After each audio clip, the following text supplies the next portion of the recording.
Matriz, alternative virtual reality.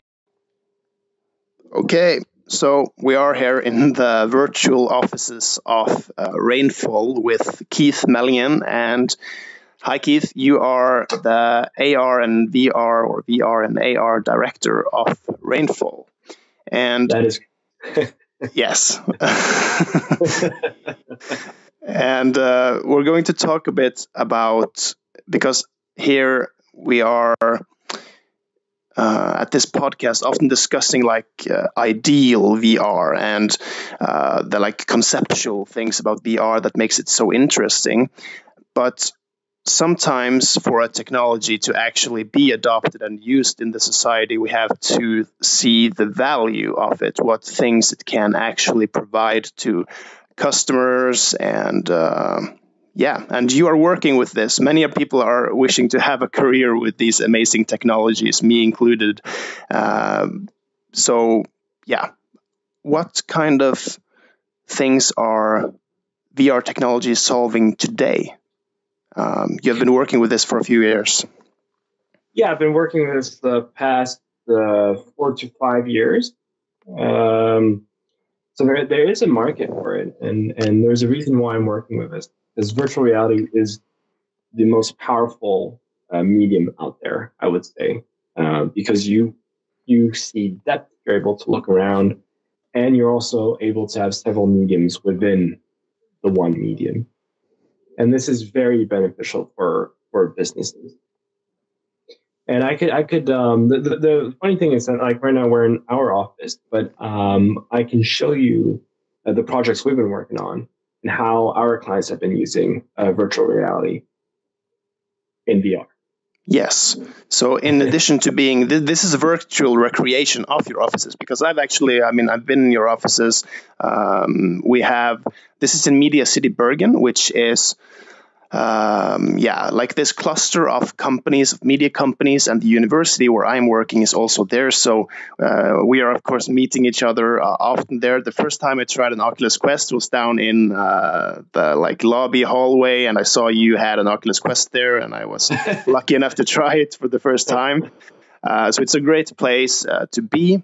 We are also starting a company, me and some friends, which are also going to be located in Media City this autumn. And it's a great place. So this is a virtual recreation of the office, which is super interesting. The view is actually that good. It is the actual view. So we used a drone, just a normal drone that took several pictures and stitched it together. So and made a sphere picture out of it. So this is the real view from our office. Yeah, you can also see my house, by the way. Briefly up there. Oh, that's so cool. Yeah, so that's nice. Where I am now, ironically. But okay, that's awesome. Maybe we should take a tour around, because this is your VR application, like the virtual deck. Is that what you call it? Yes, this is called Rainfall Virtual Deck. So this is actually basically a platform where you can put your project. If you've worked on a VR project, you can put it together into one platform where you can meet people. So during the coronavirus, we've actually been using this for sales, because you're not able to meet people physically. Then we just do it digitally, and because of us creating the system, and because of Corona, we've actually started working more internationally, because we don't have to travel anymore. Yeah. We've been talking to people in Thailand, Réunion, France, England, Turkey, all in this platform. And we've also had a couple events here. That's great. That's really cool. Yeah, one of the benefits. I'm taking the first step. We're going to go to a client called Utestua. I love those. So we'll just step into the portal. We'll go into a lobby, and then we just go into their project. Perfect.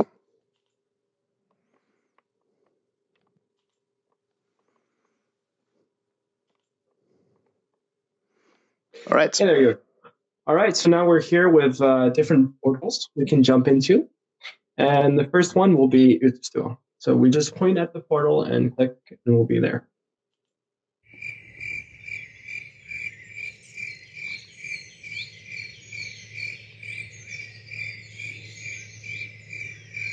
Hi. So when I do a lot of presentations about virtual reality, this is the first client I like to present. And the reason for this is because they have a real need for VR. They have a problem and they've solved it with virtual reality.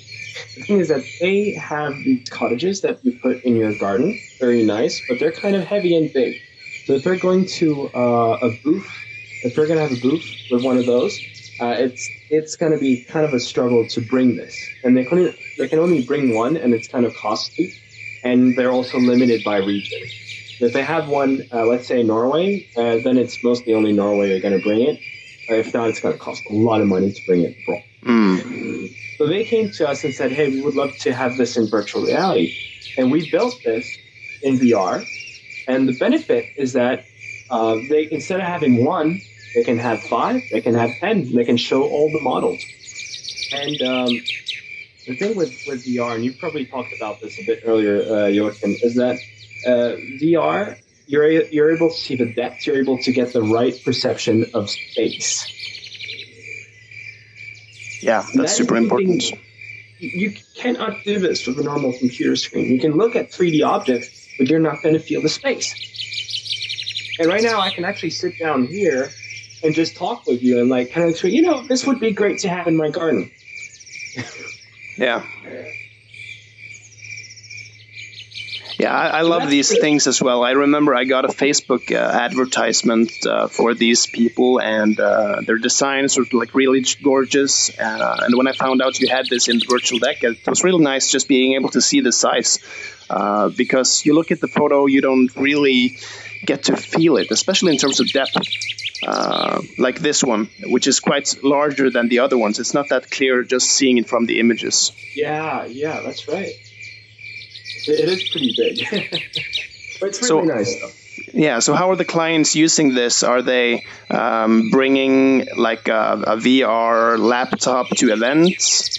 And yeah, so they bring a normal laptop connected to either an Oculus Rift or an HTC Vive, and people go for their booths and they put on the VR headset and they show the different cottages. Yeah. Yeah, so here the company is saving money because they're able to do things less costly with VR. Yeah, they're saving money in the sense that they don't have to transport it, so transport costs are saved, but also the fact that they can show this to more people.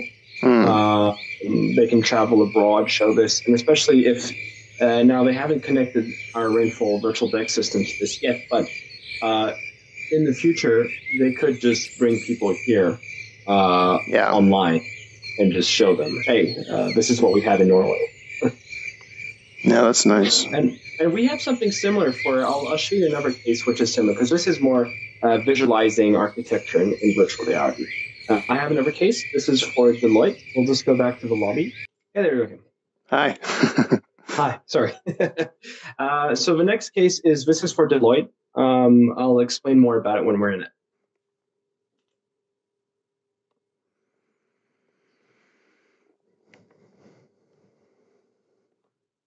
Right. So these offices I don't think I've been to.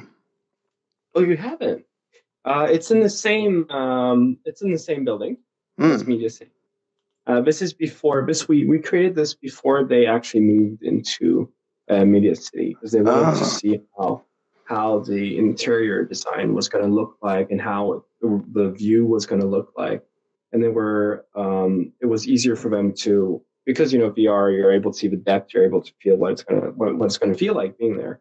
It's easier for them to do quicker decisions as to what has to be changed. So we created 3 floors in VR. So we got actually the files from an architectural company that Deloitte is using, and then we implemented it in virtual reality. And this goes back to the same kind of segment that, okay, this is visualization, looking at the environment, and then giving back feedback as to what has to be changed. Yeah. So that is one use case, and that would be one of the main use cases of virtual reality would be visualizing things, architecture, real estate. But if we go back, I can show you something that's more interactive, And you've probably heard about this. Training in virtual reality is also a big thing, like simulation. Yeah. So let's just go back to the lobby, or unless you want to explore more of Deloitte, it's up to you. No, this is cool. Now people can enjoy the view of Bergen, one of the nicest cities as well. Even if I stick my head through here, we get some more colors, not the blue tint of the windows. So that's also a benefit. Yeah. Would be a bit dangerous either way. I've actually had plenty of meetings here. It's great actually just bringing people to the Deloitte office. I've had several conversations and meetings just sitting here. Yeah, it's nice. And we joke a bit about, oh, look, this is before the Corona time. Look at all those cars together. Before you had to actually drive to the office, and that doesn't exist anymore. So it's true. It's kind of and today it's raining in real life. So this is also a benefit of the weather. It's not that nice today. All right, so let's go over to the lobby, and then we'll the door is here, by the way. Perfect. And I'll show you some training applications. All right, Jürgen? All right. This way. Okay, yeah. So there's a fire and a person struggling. Yes, so this is actually, we talked a bit briefly about this. This is a simulation of search and find person. You have to extinguish the fire, and then you have to try and find the person and carry them back. Did you extinguish the fire? No. So we can do that as the first step.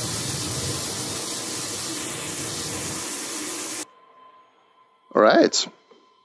Right. And originally, this is a scene.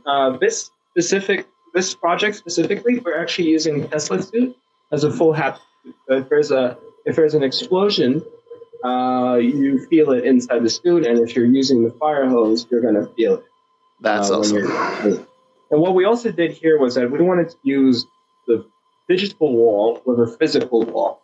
So in the experience with the Tesla suit, you actually align it with a physical wall. So the firefighters have to actually walk towards the wall, and they have to lower down to try and find the guy. Because here, we put smoke here. And if you lower down, if you just go down a bit, physically, there's smoke. So you learn these techniques in VR. And at the same time, it's safe.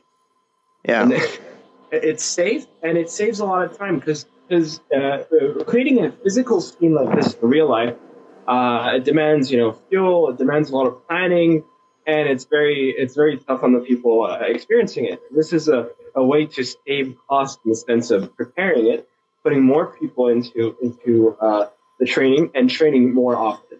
Yes. I also really like what you mentioned about, for one, the Tesla suit. That is, of course, amazing. For those who don't know, this is a suit that can simulate heat and cold and also haptic feedback across the body in, really state-of-the-art hardware for haptic feedback in VR, but also just synchronizing things to walls. It's so powerful. As you know, I recently recreated my apartment in VR, and being able to lean against the walls, sit down in the couch, lay down in the bed, all these things sort of connecting the real to the virtual is providing, it makes it so much more real. So that seems like a good element to implement. We also did something else. I see the guy lying here on the ground. In the actual experience, we've connected sensors to his body and legs. So when the firefighters are training to pick up a guy, they actually do pick up a ragdoll, physical ball. But the ragdoll itself doesn't really look like a human. It's more like one of those vests filled with sand. Yeah. In VR, it looks like a real person. That's great. You really do get the feedback. But this is a VR experience with like physical and digital elements. But you can also go full digital in the way like we're doing it right now. We don't have the physical wall with us. We don't have the physical doll, but it's still useful because we're able to then, train as to, okay, how are we supposed to go towards the wall? How are we supposed to walk around? We have to duck down to see. We need to extinguish the fire. And we're actually doing this online. Yeah. We don't have to be in the same room. We're not in the same room.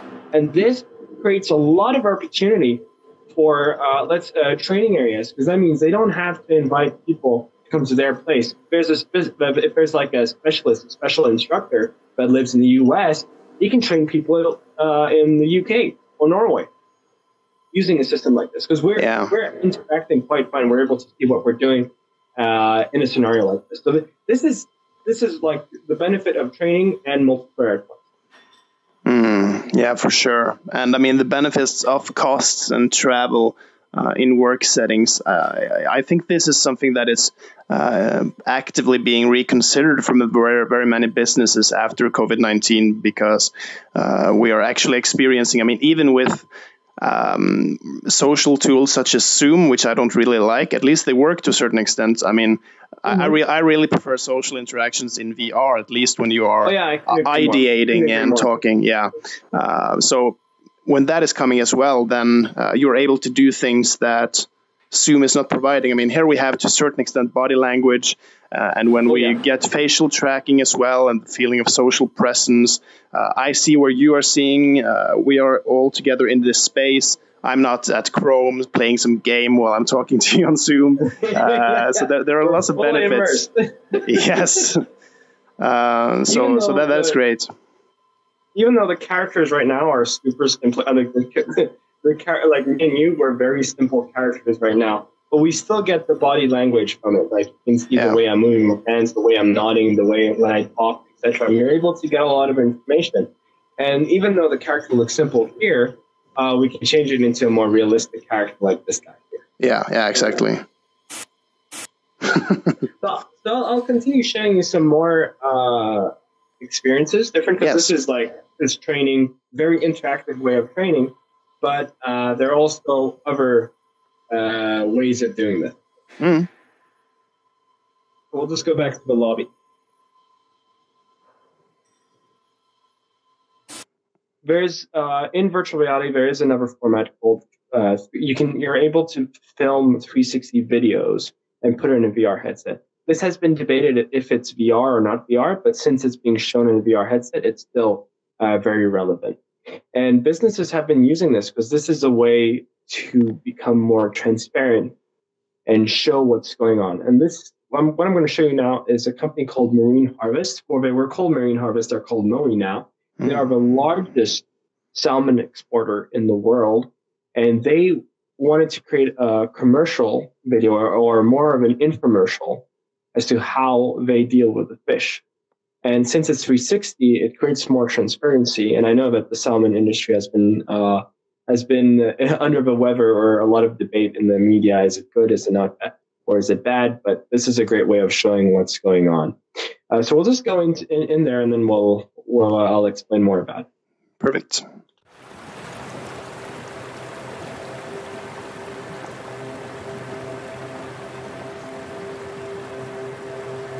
So this is where it all began, here in the clear, cold waters of the Vosso River near Bergen. It was here that our founders first caught the fish that would eventually become the foundation of our company. From that day on, we have carefully bred through more than 12 generations of salmon to develop our own Mowi salmon breed. And our pursuit of the finest salmon continues today, just as it did then. The key to our Mowi breed is our broodstock, which are salmon that have been carefully selected for their strength and superior qualities to become the parents of the next generation of our Mowi salmon. This is how we maintain the Mowi lineage and continue its evolution towards perfection. The average weight of our broodstock salmon is 14 kilograms. However, the male can weigh up to 25 kilograms. The female produces about 2 kilograms of roe in her lifetime.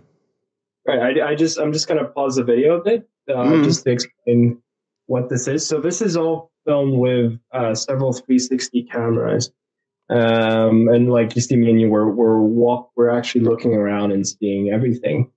And I'm actually a director, like a film director, but for 360 videos. This is what I do, and there are key differences between normal video and 360 videos.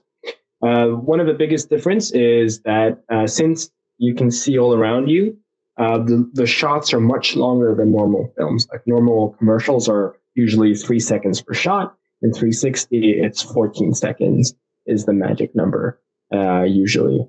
And also the way you film things. Like I directed this film, and when we started the video, I wanted to kind of benefit on virtual reality. I really want to suck people into the video, and the way I did it was, okay, let's run a drone video of going upwards, because this gives this kind of stomach feeling, like, whoa, what is this? And that kind of pulls you into the video. It makes you interested in the video because you actually can feel something physical from this. But as you can see, right, we're at a facility, and we can see everything around here. Yeah, so that's kind of a good way of using the 360 videos for B2B, especially for large corporations. And I've done 360 videos for movie trailers, and also a pretty known baking house. They're called Baking House, but they create breads. They're like one of the largest bread manufacturer, and they wanted to show how the process of making bread is, and then they had kind of like had a storyline between it. And also I did a reality show.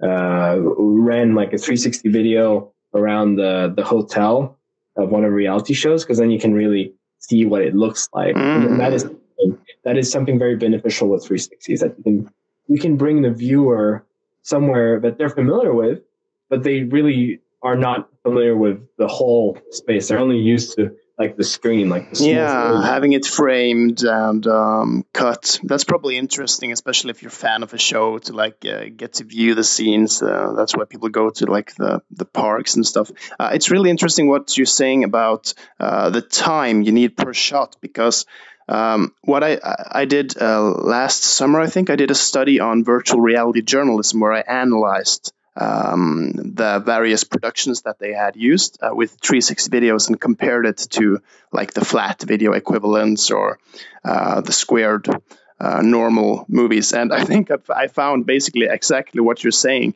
that in the traditional they had like 2.5 to 3 seconds per shot, but this in the VR or the 360 versions, it was more like 12 or something like that, because of course you have to make room for that people can, okay, now I'm here, and then you look around, so you need some more time. So in a way, you are opening up a space for the user to become the editor of the video, and you take much less control. So that's really interesting to hear it from like the director perspective as well. But a lot of people, when they start with 360 videos, the first question they ask me is, okay, but how do I make, what kind of, how am I supposed to make the viewer look where I want him to look? And what you do in 360 is that you use movement, sound to direct the person, or light. And as well as when you start a 360 video, most of the time, you're going to look actually like 180 degrees. This is mostly where you're going to look.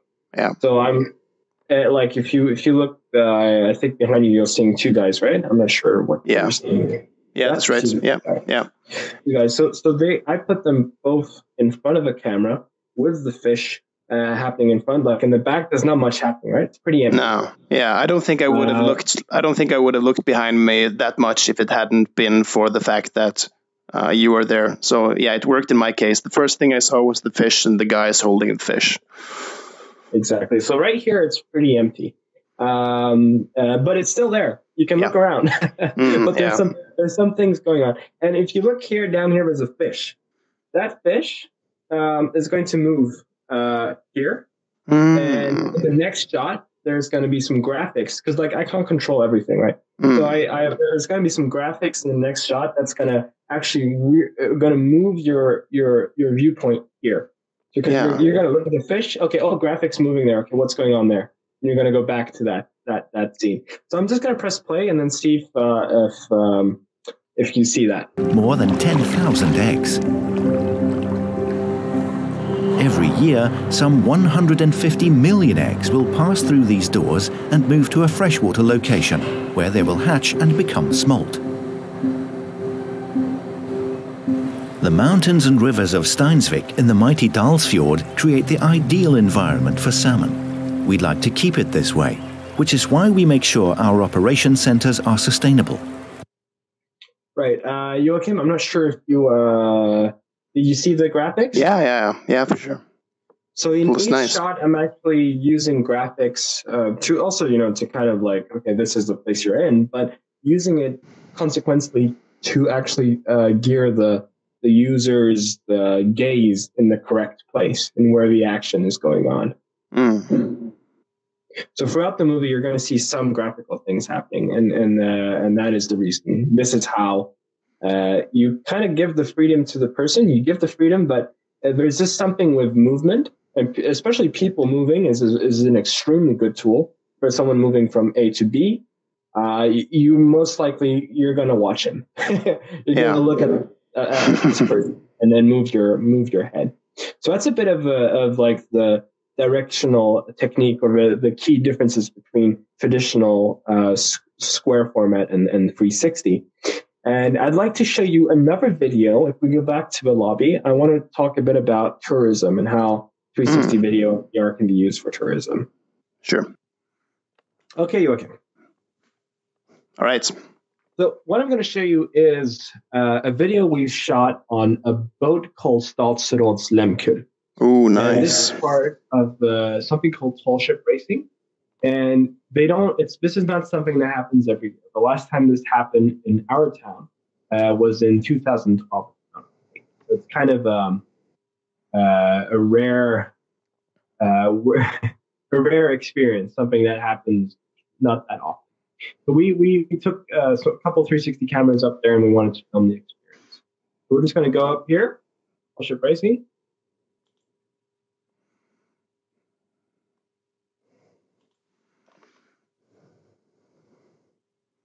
All right. Okay. I'm ready for the most beautiful ship in the world.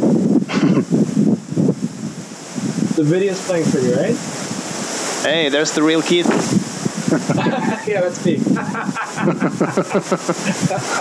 I'm actually having a long tripod out on the boat. So that's very nice. I'm actually receiving the flying field. Yeah. If you look up ahead, there's the big bridge. This is something I like. I wanted to see how close the boat came to the bridge. Yeah, that's the bridge to the island I grew up. Really? Yeah. And this is a magic shot, right? You don't see any tripod, you don't see anyone, it's just floating out there. Awesome. And this is done with actually the tripod in there, in that hole.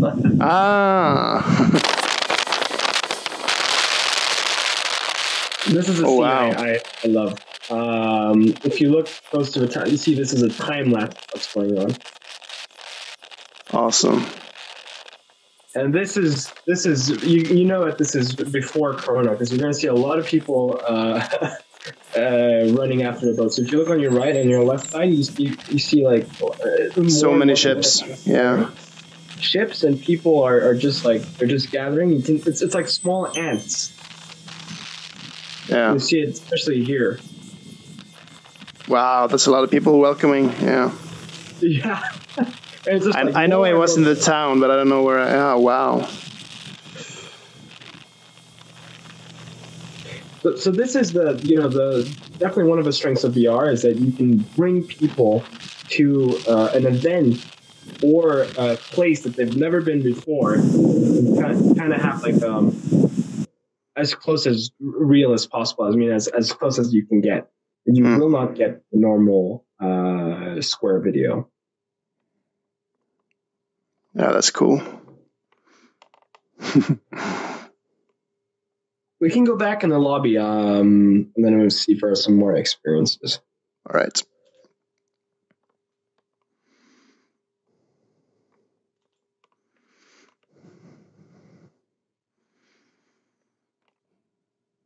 So what I talked about now is a lot of different segments. I talked about visualization, I'll call it a V, and then talked about training, talked about 360 videos and kind of like normal commercial videos, but more of a VR sense, so VR 360, and then also tourism.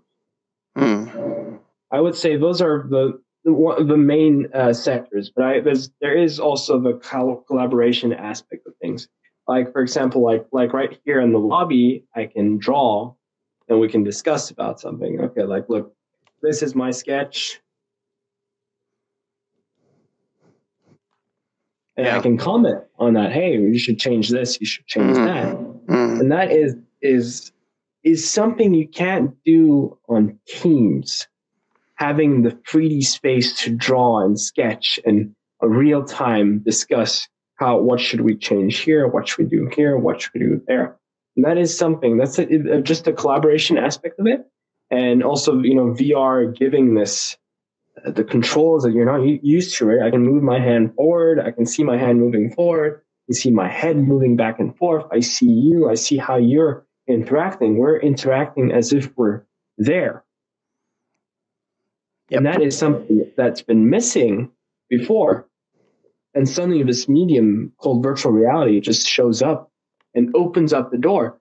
But most people do not know about it. It's getting more and more known.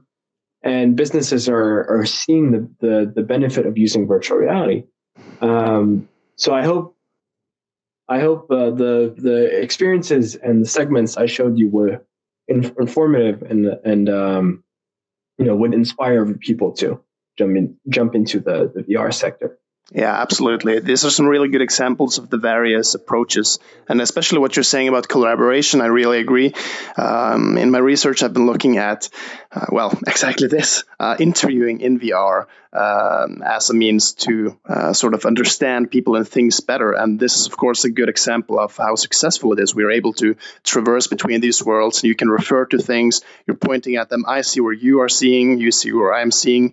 And within research in like computer-supported collaborative learning and in human-computer interaction, when they have been analyzing how people are working when they're working in real life, which is in many ways what virtual reality is recreating, although with some other benefits, having this shared space makes people adapt the way they are communicating, because I don't need to if I know that you're seeing a certain thing, that I don't have to describe that thing, I can refer to. So you're saving so much words, and you can communicate better, because when I know that you know all that I know, because we have a shared space, then it's so much easier to communicate. So that's a really good point. And also, what I like telling businesses, like before I used to have presentations where I'm saying, yeah, the future of VR, that's going to be Quest.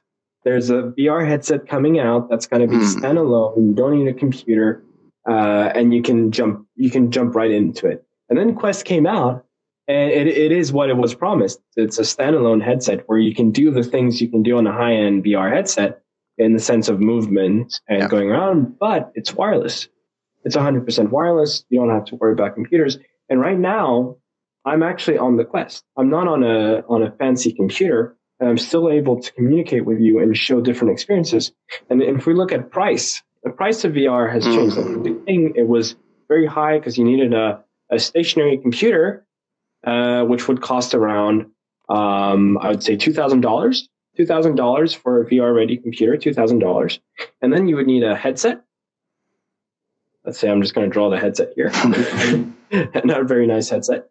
And then you would need sensors that you would have to place in the room.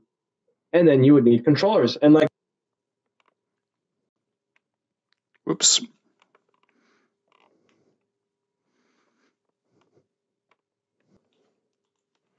Hey. Welcome back. Thank you. The thing is, I think I ended up in you actually ended up in an experience for a booth visualization. Yes, I think I was there. Was that the IBC or something, or a similar one? So this was IBC. This was the booth we had at IBC, and also actually a booth I don't know if you saw it, but a booth for IBC 2020. But IBC was canceled, so we're looking into how we can make a conference in virtual reality. Yeah, good. We have multiplayer. We're able to put in, like, a lot of companies have booths in 3D already, so there's no reason not to combine those 3D elements in VR and the multiplayer aspect, so we can have a digital conference. So this is something we're looking into especially after what's been going on with COVID-19. Yeah, IBC is definitely one of the things that are not happening. But it was nice being there. The year before, it was cool. It was cool to see so much VR from Bergen as well, with Codon and Rainfall Can you still see my drawings? Yes, I can.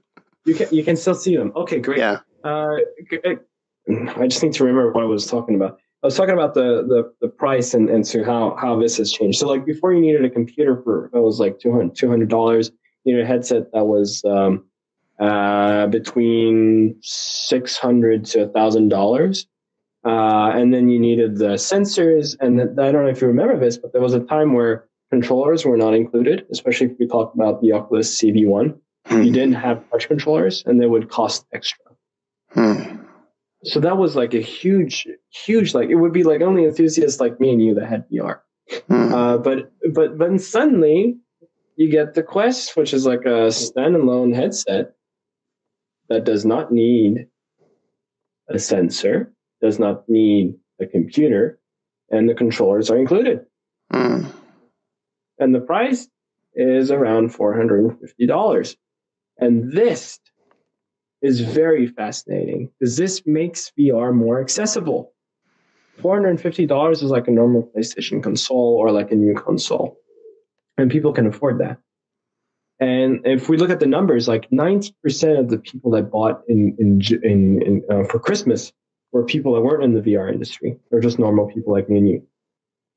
That's awesome. And especially COVID-19, that was like a boost as well. Like, it was sold out everywhere. Like, VR was just completely sold out. Yeah, I struggled to get Quests. I had ordered like 8 Quests that I needed for a research study. It was impossible almost to get some for 6 months. And that's, of course, it's a good news in a way. Yeah, it's good because, like, oh, wow, suddenly the market is so much bigger. And this is why it's possible for us to have digital conferences, because more and more people are having VR headsets. And we're making experiences that are cross-platform. So we're 100% sure that, okay, it works on the Quest, which is actually a mobile VR device. And it works on a high-end VR headset. And it also works on non-VR. This is a good example of this, because I'm on my Vive Pro now, but you're on your Oculus Quest, and still everything is smooth, and we could have had a person at the desktop as well. Yeah, absolutely. No problem. So this is going to be important to kind of include everyone. Yes. Both on the VR segment and also non-VR as well. You did a presentation wholly in VR, didn't you, this spring? Did I catch that? Yes, I did. Yeah, I did. I attended the Laval Virtual Conference. Yeah, how was it? And I had. It was really good. It was very. So this was they were using something called Virbella, which is actually not a VR software, but more like it's more like it looks like a game on a normal computer screen, but everyone was digital, and you could move around on your computer and, like, chat with people, and just even though it wasn't VR, it did give something extra. But I do think, like, having the VR aspect on it would give even more. Yeah, but it was great. It was, and I've been actually joining several events. There's an event called Zero Events where they test out multiplayer platforms every Friday. Oh, so that's interesting. Every Friday there are VR events. Yeah, because there's going to be a lot of experimentation now, of course, right? People are doing it for the first time, so it's probably going to be a very a process of learning for everyone involved. But seeing other options, like, systematically, is probably a really good idea to get an overview of what works and what doesn't. So the reason why this group was created was because SWS what's it called? It's in the US. It's a big tech event. Essex Dystopia. Yeah, that's the one. They wanted to have a virtual reality event, and that's why the group started, because they needed to test different platforms. Yeah, right. And it's still continuing. It's not for that event, but it's just in general, just to get to know what's out there in the VR segment, and also get to meet people. For me, it's great because I get to meet international potential clients, and I'm able to do partnerships just by meeting people in VR. That's awesome. So any final notes? I mean, you are XR Keith. People can follow you on Instagram. I know that, but do you have any other information that people should stay tuned to if they want? I will be making a YouTube channel at some point. Awesome. XR Keith. So we'll probably collab on something. But XR Keith on Instagram is available, on YouTube is available, Facebook. You can add me. I can say my name is Keith Mellingen, and you can add me on LinkedIn or Facebook if you want to. And I'll be happy to discuss what the possibilities are in virtual reality. That sounds great. All right, thanks for the tour. It's been really interesting seeing various ways that VR is actually being used. I'm locked up in a university, so I don't have necessarily always to adhere by strict that people are actually going to pay for the systems that we develop. So this is an interesting perspective as well, where it's actually being used today to provide real value right now. Yeah. So thanks a lot. Perfect. Thank you so much for having me, Joachim. So we'll talk soon. Great. Thank you. And the future is now. Indeed. Apparently. All right. Thanks. All right. Okay. Cheers. All right. Bye, Joachim.